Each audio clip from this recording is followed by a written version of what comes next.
I am the agriculture reporter at the Star Tribune, the newspaper in Minneapolis. We're located downtown in the Capella Tower, which is the building with the halo on it. And the salary for reporters is an interesting thing.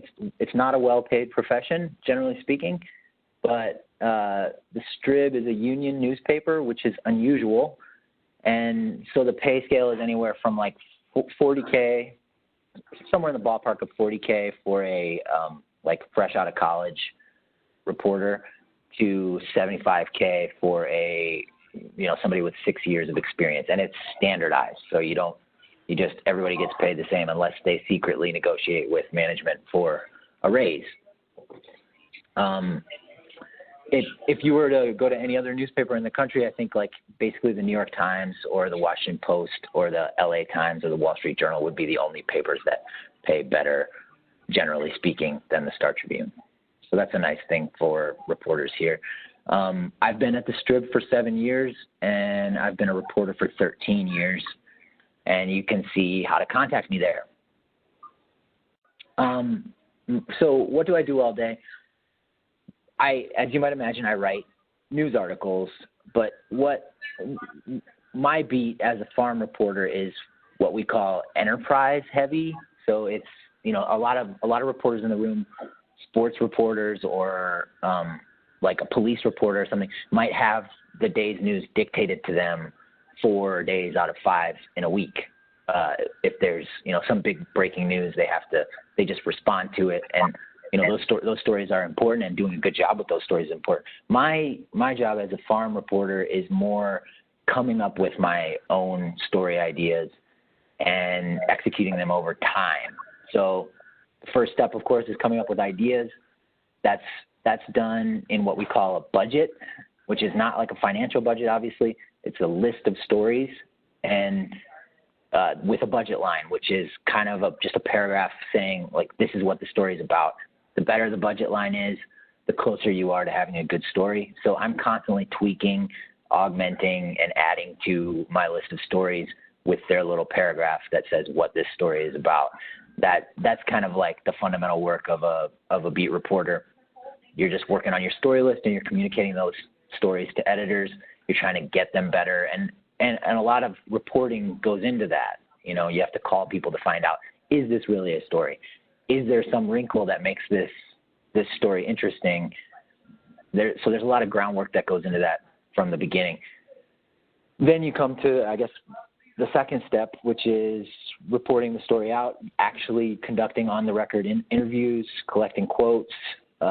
If you think there's a chance that it'll be a cover story on Sunday, Sunday's kind of like the big deal newspaper, then you want to get a photo. So you have to figure out when something interesting is happening, because photographers hate it when you take them to something that's not interesting. And then you do those interviews, you collect all that information, and you get that photo set up. And then, of course, the writing is kind of the last step. And oftentimes the reporting and the writing are interwoven with each other for most reporters. But I can say without bragging that at this point in my career, writing is the easiest part. If I have a good idea and I've done 4 or 5 interviews, I can write a 1,000-word news story in my sleep, pretty much. It's very easy once all the other work is done. And I want to add one, excuse me while I close the door there. One other thing is, a lot of this enterprise story is aimed at, a lot of these enterprise stories are aimed at the weekend, but we do get to do kind of exciting sort of Hollywood-like journalism sometimes. And a lot of times, where somebody calls you anonymously and says, hey, I have a great tip for you. Oftentimes those stories come to reporters who are doing a good job on this other stuff. Nobody calls a reporter who isn't doing anything and tells them about a good story. If you're doing good stories already, people see them and then they contact you. And there's sort of like a good cycle that happens as a result of that, if that makes sense. Does anybody have any questions at this point? I don't want to just keep rambling. You should keep rambling, and we'll save them to the end. Okay. The expectations for the job. People ask me this all the time. It's oftentimes people's first question. How many stories do you have to write? There is no cut and dry rule. The Sunday paper is preeminent at the Star Tribune. It's the one that pays the bills, and it's the one that we try to make really good. If you get stories on the Sunday front page regularly, you basically don't have to do anything else. Like that's the most important thing. And different reporters have different strengths. There are some reporters who are really good at and enjoy cranking out short news stories every day. So the way I look at it is, if I've got a good offering for the Sunday paper, something that's in contention for the front page, and at minimum the cover of the business section on Sunday every other week, and I'm sort of have a willing spirit and I'm helpful throughout the week when the editors need to fill the paper, like they need somebody, hey, can you just give me 15 inches off of this press release about corn prices, something like that. If you're helpful and you do your part there, and then you're providing good options for the Sunday paper every other week, that's good. If you're doing it every week, if you have something good in the Sunday paper every week, that would be exceptional. And there are very few reporters who do that for even a month at a time. My day in the business section where I work currently is generally 9 to 5, but even in the business section, and definitely in some of the other sections of the paper, particularly Metro, where they cover politics and police and fire, sort of like what you think of as the Metro desk at a newspaper, that schedule is weighted toward the end of the day because, of course, the next day's paper is printed at night. So a lot of deadlines just sort of come flying at people at like 6:30, and you got to make sure the story's right, and you got to deal with your editor asking you to make changes at 5:30 or 6 sometimes. This was much more of an issue for me when I was covering City Hall, which was my beat previous to agriculture. Very occasional weekends. Like young reporters often do have to work much less desirable shifts, so they might end up working at night or on the weekend more often. That was my original job as a reporter. I worked the 3 to 11 shift for 2 years in Cedar Rapids, Iowa, from Tuesday through Saturday. Basically the worst schedule possible. And there's some traveling in my job. The better I'm doing, the more good ideas I have and the more groundwork I do to set up good photo opportunities and identify key moments where you want to be there and write about it, the more traveling I do. So I'd say I probably get out into rural Minnesota twice a month at this point. Do a lot on the phone. Can we go to the next slide? We don't need to dwell on this too long, but this is an example of a story list, and this is kind of a sleepy portion of my story list. These are like a bunch of long-term ideas that haven't really been fleshed out. But as you can see, the entry costs one is actually kind of an interesting idea. It's just going to take a lot of work to find a news hook and a clear example of someone who's dealing with it, and I haven't gotten to it. And then, so that's like maybe a better formed idea. And then if you go down to like Prang versus Crayola, soybean crayons versus beef tallow, that's just like an idea I had. And I'm like, hey, I'm going to put it down so I don't forget about it. So these are budget lines in various states of completion, some not completed at all, some getting close to like actually being a story idea. And maybe this example gives you a sense of like how you try to improve those story ideas. Next one. So how does this job fit into the larger picture? Why is this needed? There's a strong belief at the Star Tribune that enterprise journalism, ideas that we come up with that, move issues forward or explain new things to people that aren't connected to like the news that day is crucial. So other than sports, sort of salacious stuff and big breaking stories, it's the most valuable commodity for our readers. That's the belief. And my beat is heavy on that. The big goal at the Star Tribune is to get more people to pay for a digital subscription. That is the salvation for the newspaper. The strategy for doing that is to get more people to bump into the paywall by getting them to click on more stories and spend more time on those stories, and then hopefully fork over for a subscription. So that daily print cycle that I talked about is gradually becoming a thing of the past. We're getting more to the point where digital newsletters are the deadlines. There's a 12 o'clock newsletter called Talkers that has like 120,000 subscribers, and then one called The Evening Update that has something like 60,000 subscribers. And those are increasingly, we're not there yet, but we're shifting toward those being the crucial deadlines. Like if you can get a story done by 11:30 and get it in Talkers, you're going to get a lot of traffic on that story. And people will like you. People in charge will like you. I guess there's also, in a weird way, some broader branding at work with my beat. Not many papers cover farming, so there's like prestige is kind of a not quite the right word, but it's unique to have a farm reporter at a regional newspaper in America today. And I think the hope is that if we're doing a good job on this beat, it signals to readers that the Strib is serious about covering the entire state and doing it thoughtfully.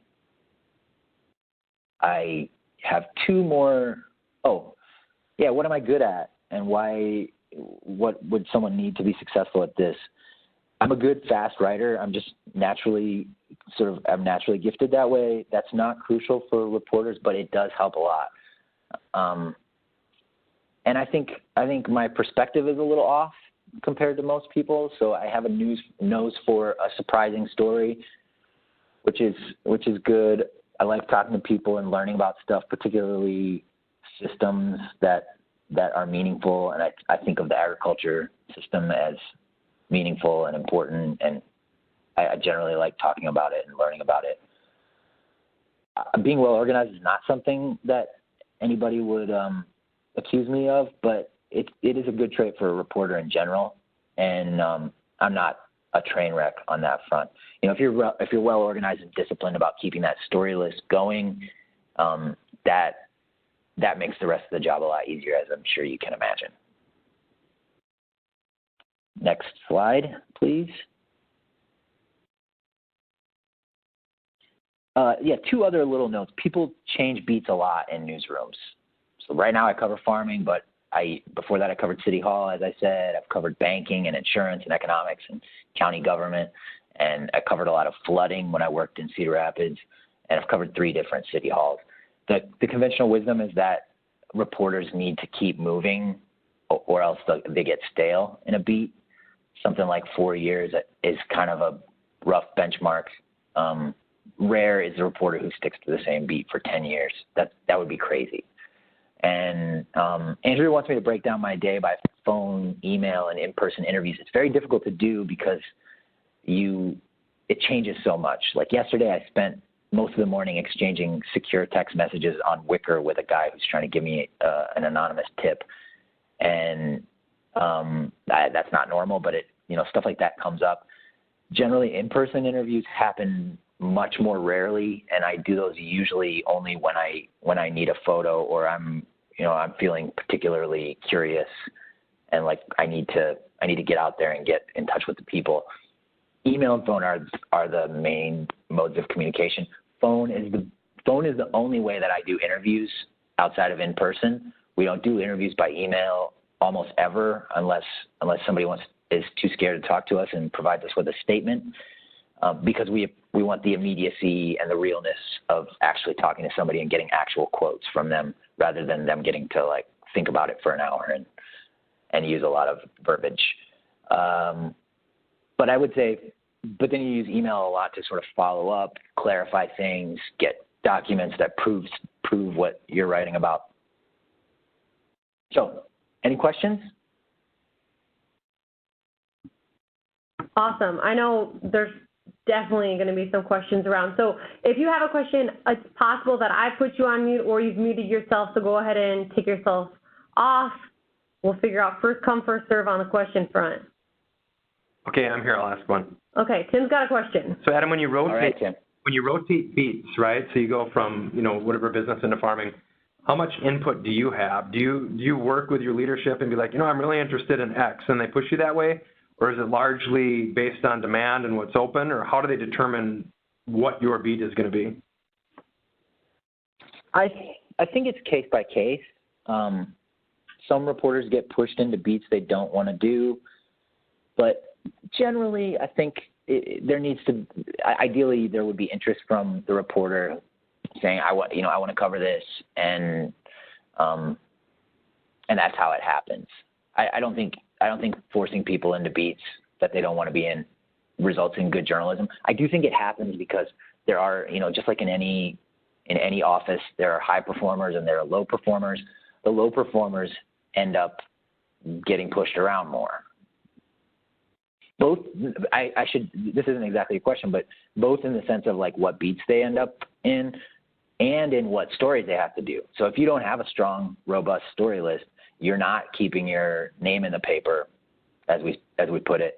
You're not showing to the editors that you have a lot going on. Then you end up with oftentimes editor-driven story ideas, which are usually not as good as reporter-driven story ideas. Yeah, because the passion didn't come from within, right? Yeah. Good.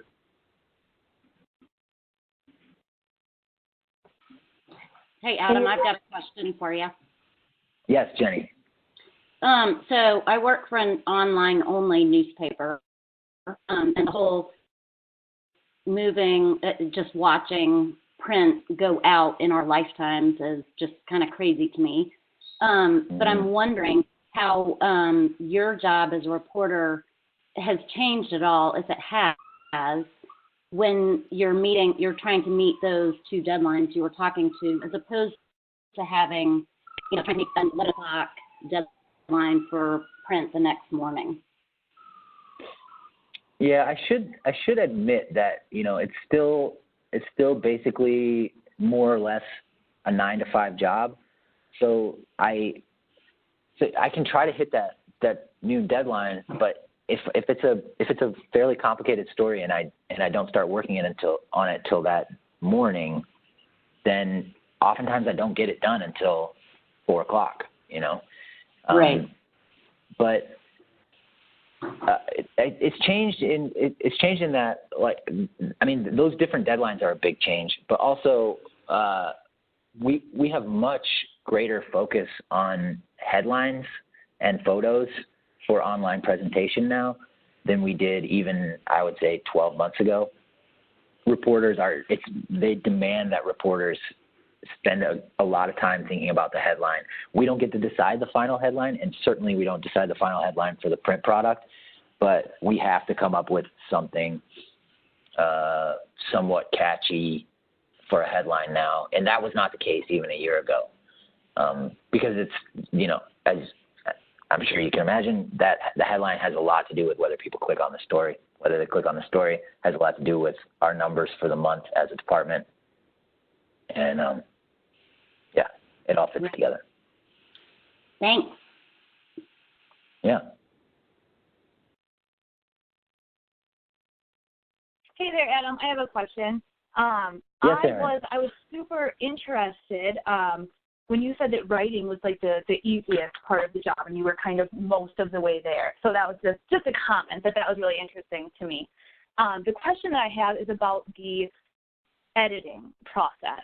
So, does it ever happen where you'll turn in a story and you'll have a boss say like, oh, don't love the angle you took here, or this doesn't seem like it's balanced, or, how much control do you have over what you put your name on versus how much feedback do you have to take in? And do you ever just think, I disagree with you, but I guess we have to do it your way?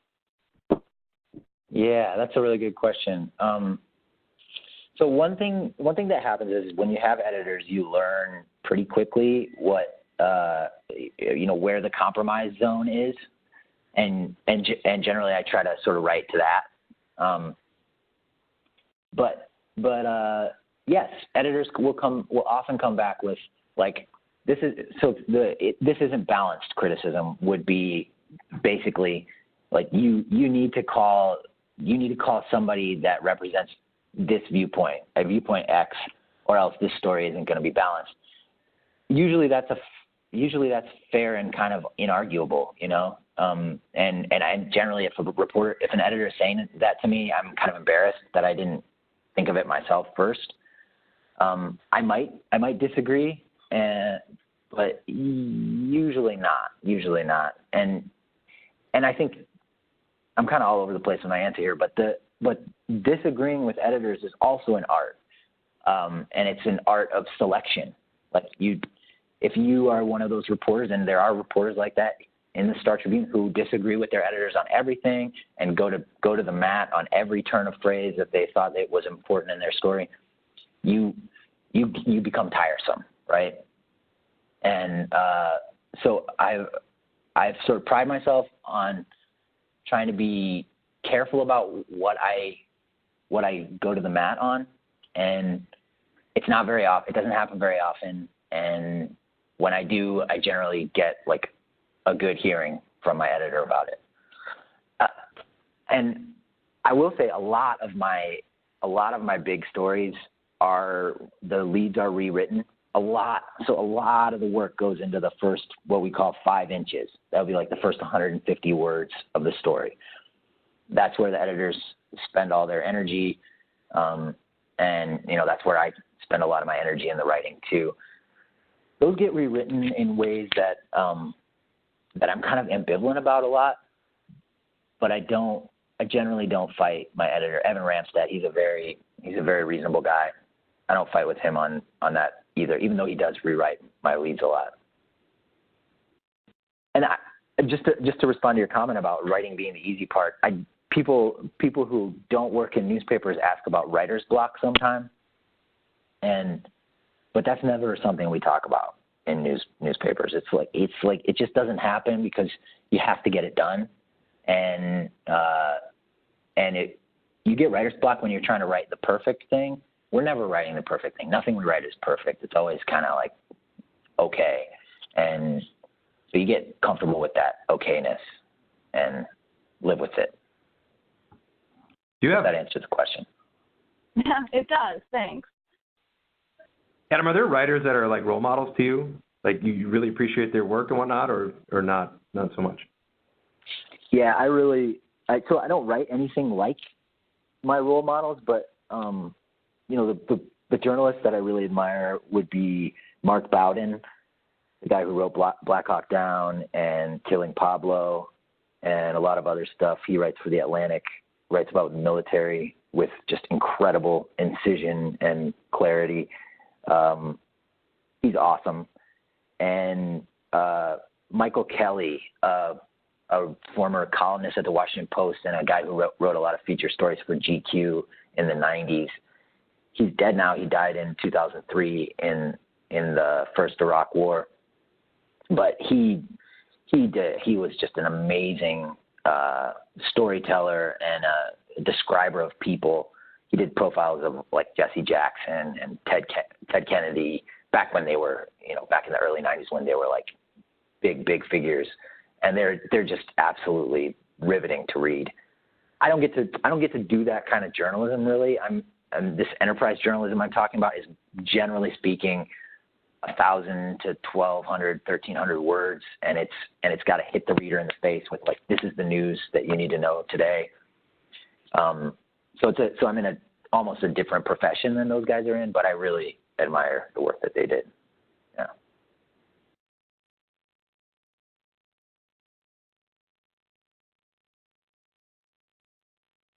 Good questions, guys. Thank you. Does anyone else have another one? Because I know Tim has another one, and I have one. But anyone else? Adam, this is Josie.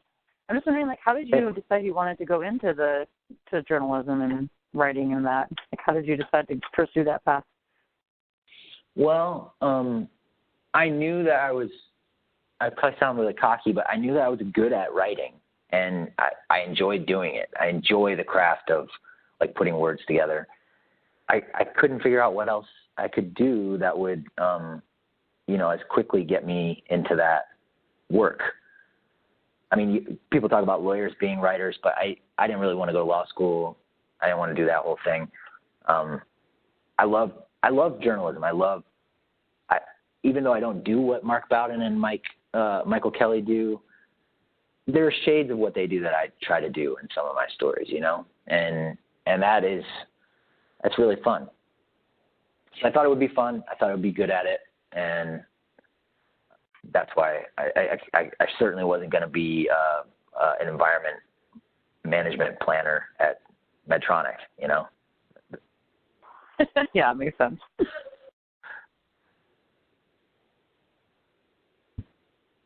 Awesome. Maybe one last question. I know we're almost to the end of the session, but.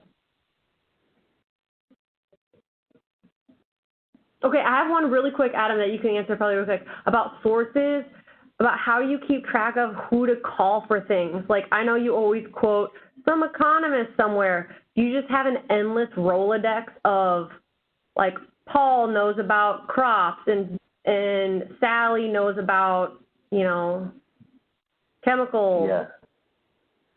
How do you keep track? I used to do it in Microsoft Outlook until I started the Farm Beat, and I got bequeathed a document that had a bunch of like names and phone numbers and email addresses from the previous ag reporter. And since then, and so we had like some change in Outlook in the way it works. I just keep that all in a Google Doc, and then if I talk to a farmer, I add his name and number and some like identifying characteristics to the doc, and then I just go in and search. Like if I need a corn farmer, just go in and search corn, and I'm like, oh yeah, I called him last month. I'll call this guy that the last time I called him was 6 months ago.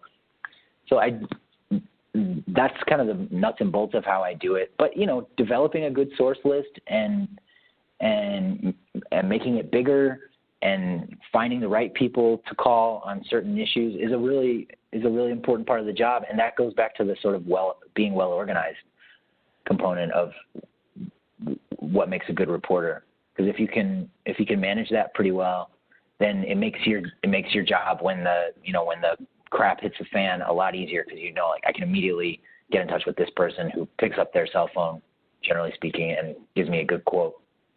It's a really important thing. Yeah. Okay, I know we're at the end of our time. So thank you for all of those who joined, and thank you, Adam, so much for presenting.